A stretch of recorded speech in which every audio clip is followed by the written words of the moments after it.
دنیا نے یہ وقت بھی دیکھنا تھا کہ کسی خلیفہ کے مزار کی بےحرمتی اس طرح کی جائے کہ ان کے جزِ خاکی کو قبر مبارک سے نکال کر اسے توڑ دیا جائے گا۔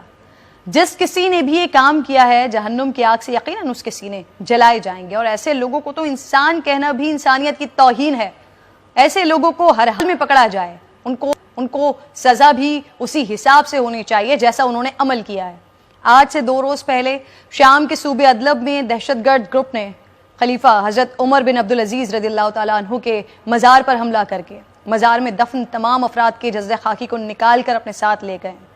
ترکی کی سرکاری نیوز ایجنسی بتا رہی ہے کہ تاحال یہ معلوم نہیں ہو سکا ہے کہ دہشت گردوں نے جزِ خاکی کو کہاں منتقل کیا ہے۔ فروری کے مہینے میں ناظرین شامی افواج نے جب علاقے کا کنٹرول حاصل کیا تو اس کے بعد مزار کے علاقے کو آگ لگا دی گئی تھی۔ علماء نے اسلامی دنیا اور OIC تنظیم سے فوری ایکشن لے کر حضرت عمر بن عبدالعزیز رضی اللہ تعالیٰ عنہ کے مزار کی اصل حالت میں بحالی کا مطالبہ کیا ہے۔ ساتھ ہی علماء نے مطالبہ کیا ہے کہ نہ صرف شام بلکہ جہاں کہیں بھی صحابہ کرام و اہل بیت و اطہار کے مزارات کو شہید کیا گیا ہے ان کو واپس اپنی حالت میں بحال کیا جائے، ان کو تعمیر کیا جائے۔ اس پر بات کرنے کے لیے مفتی زبیر صاحب مجھے پروگرام میں جوائن کر چکے ہیں۔ میں آپ کو خوش آمدید کہوں گی۔ اور مفتی زبیر صاحب، آغاز میں اس سے پہلے کہ سانحے کے حوالے سے میں آپ سے بات کروں، میں افسوس کے ساتھ آپ سے اس لیے بات کرنا چاہتی ہوں کہ یہ ہماری کم علمی ہے، ہمارے سلیبس کی کمی ہے، ہمارے معاشرے کی کمی ہے کہ ہمیں بیرونی دنیا کے کیریکٹرز کے بارے میں تو خوب پڑھایا جاتا ہے، خوب بتایا جاتا ہے ہمارے بچوں کو، لیکن یہ شخصیات کتنی جلیل القدر شخصیات ہیں، ان کے بارے میں بہت سارے سوشل میڈیا پر ایسے لوگ بھی موجود ہیں جن کو معلوم ہی نہیں ہے کہ حضرت عمر بن عبدالعزیز رضی اللہ تعالیٰ عنہ ان کی شخصیت کیا ہے، یہ کون تھے، بس وہ اس چیز کو آگے بڑھا رہے ہیں کہ یہ کیا گیا ہے۔ تو سب سے پہلے ذرا ان کی شخصیت کا احاطہ کی جائے گا، گو کہ ہم کر نہیں سکتے، ہماری اتنی حیثیت نہیں ہے، لیکن جتنا ہم کر سکیں ان کی بات کر سکیں۔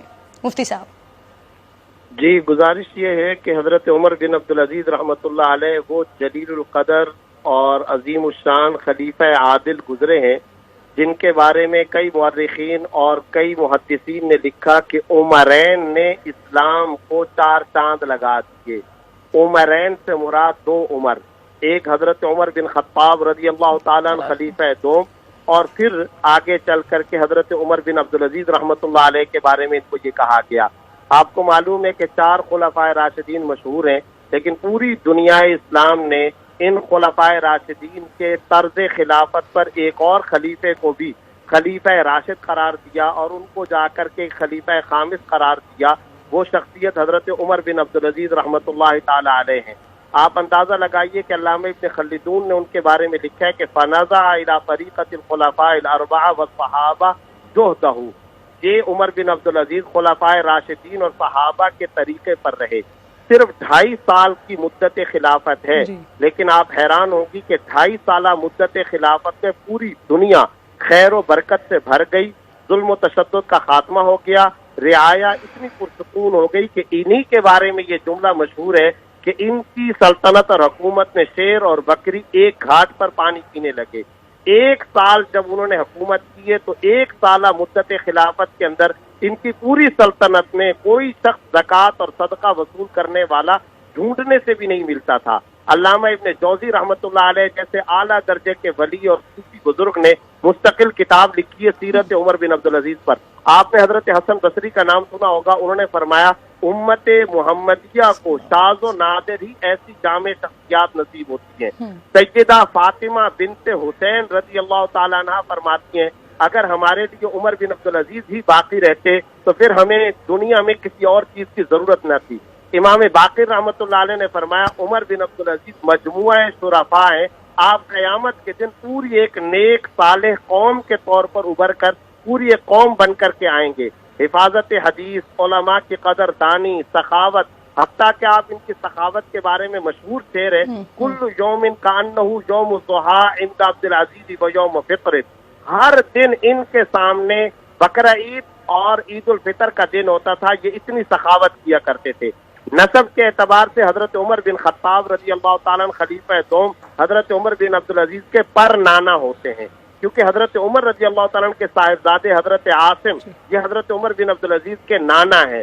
اور آپ نے اپنے بریک سے پہلے ایک بات کہی اور ابھی انٹرو کے اندر بھی آپ نے یہ بات کہی کہ ان کے جسد خاکی کے ساتھ اس طرح کی توہین و بے حرمتی کرنے والے وہ جہنم کی آگ سے اپنے سینے کو اپنے جسم کو جلائیں گے. تو میں اس کے بارے میں بھی آپ کو بتا دوں کہ آپ کی یہ بات خود امام احمد بن حنبل رحمۃ اللہ علیہ نے فرمائی ہے. انہوں نے فرمایا جس کے دل میں عمر بن عبدالعزیز کی محبت کا جذبہ ہو اور وہ ان کے اوصاف حمیدہ، ان کی اچھی صفات کا پرچار کرتا ہو، تو تم یقین کر لو کہ اس کا انجام خیر و برکت والا ہوگا. اور جو عمر بن عبدالعزیز رحمۃ اللہ علیہ سے بغض رکھتا ہو اس کا انجام کبھی ایمان پر نہیں ہو سکتا. یہ امام احمد بن حنبل رحمۃ اللہ علیہ نے ان کے بارے میں فرمایا ہے. علامہ ذہبی ان کے بارے میں فرماتے ہیں کہ یہ اپنے زمانے کے امیر المومنین فی الحدیث، امام، فقیہ، بڑے مجتہد، حدیث کے ماہر، معتبر حافظ اور حدیث کے اعلیٰ درجے کی سند کے حامل راوی الحدیث ہیں. یہ ان کا مقام بلند ہے. آج کتنے دکھ کے ساتھ، افسوس کے ساتھ یہ کہنا پڑتا ہے کہ حضرت عمر بن عبدالعزیز اور ان کی اہلیہ کی قبروں کی شدید بے حرمتی کی گئی ہے. میں آپ کو یہ بتا دوں کہ میں اس مقام کی زیارت بھی کر چکا ہوں. درست، میں وہ تصاویر بھی دکھا رہی ہوں مولانا صاحب جو آپ نے وزٹ وہاں پر کیا، اور قبر مبارک کی تصاویر بھی موجود ہیں، وہ میں اسکرین پر دکھا رہی ہوں. اس کے بعد کا جو حال ہے، اللہ رب ذوالجلال دوبارہ ہماری آنکھوں کو ایسے مناظر دیکھنا نصیب نہ کرے. مفتی زبیر صاحب ذرا بتائیے گا، آپ نے یقیناً یہ 2 روز پہلے جو ویڈیوز اور تصاویر آئی ہیں وہ بھی آپ نے دیکھی ہوں گی، اور اس وقت میں وہ تصاویر بھی دکھا رہی ہوں جب آپ گئے تھے، آپ نے یہ مزار دیکھا تھا.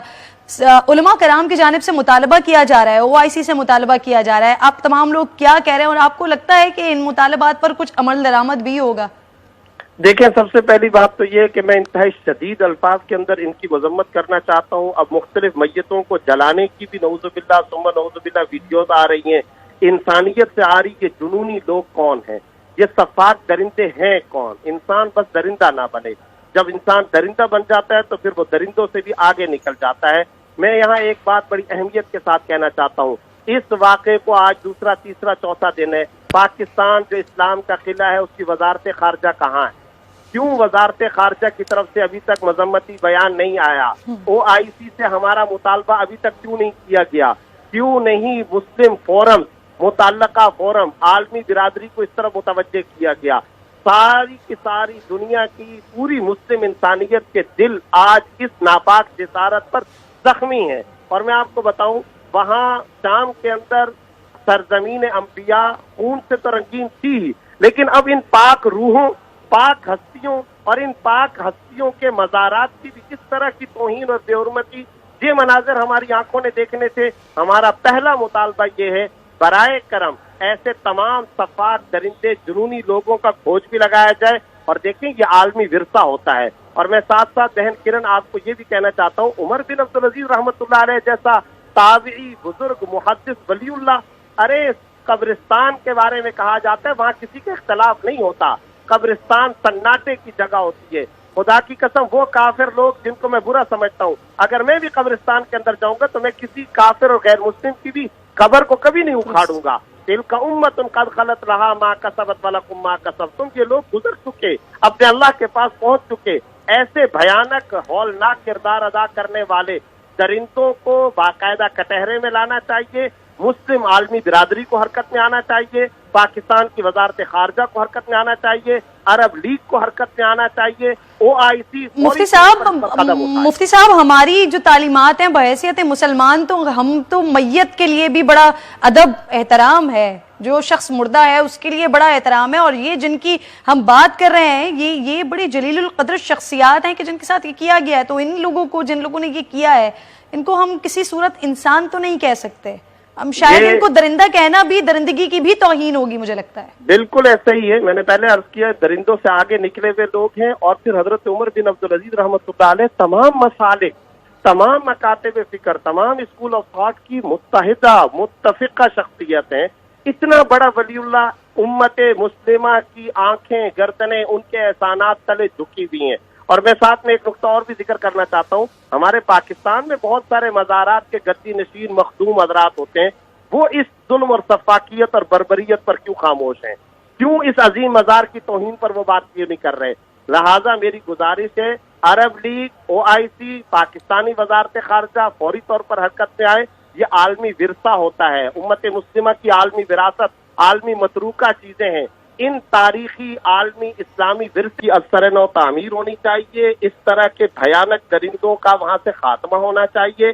پہلے حضرت خالد بن ولید رضی اللہ تعالیٰ عنہ کا مقبرہ میں ہند کے اندر وہاں بھی جا چکا ہوں، ان کے مقبرے کی بھی بہت زیادہ بے حرمتی کی گئی ہے۔